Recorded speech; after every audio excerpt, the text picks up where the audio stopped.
Jaywan, thank you. The parents of Camp Mystic campers and counselors killed during the Texas Hill Country flood were in Austin today. More than a dozen of moms and dads open up right in front of lawmakers, just pouring out their hearts as they push for regulation on camps. The testimony is part of a special legislative session. Today they are focusing on Senate Bill 1. If approved, it would mandate safety criteria for camps. One of those rules would forbid youth camps to house children in cabins located in a floodplain.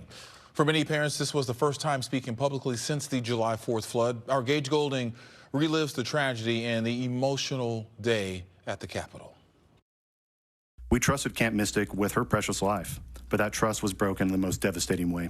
I think about how much she suffered and how scared she had to have been in that dark, cold water. Sometimes the dreams are identifying our daughter at the funeral home and kissing her cold forehead over and over again, only being certain that it is our daughter by her necklace that just says, Jamie.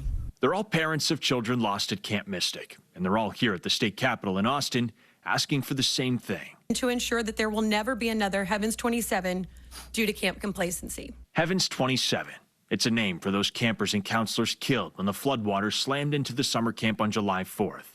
Parents reliving their pain yet again, for the first time, giving a glimpse at the raw reality that they've been living. Replaying the nightmare of having to identify her tiny, muddy body and the trauma and nightmare of what we imagine she went through that night. These grieving mothers and fathers aren't talking about this because they want to, but because it's the only way to help protect someone else's child. Not build cabins in dangerous floodplains. Period.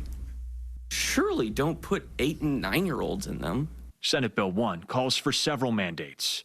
Those include escape ladders to roofs for cabins built in floodplains, requiring camps to create an emergency plan, sharing it with local emergency management, and having a safety orientation with campers. And for youth camps, no kids can sleep in cabins that are built in a floodplain. Corners cannot be cut.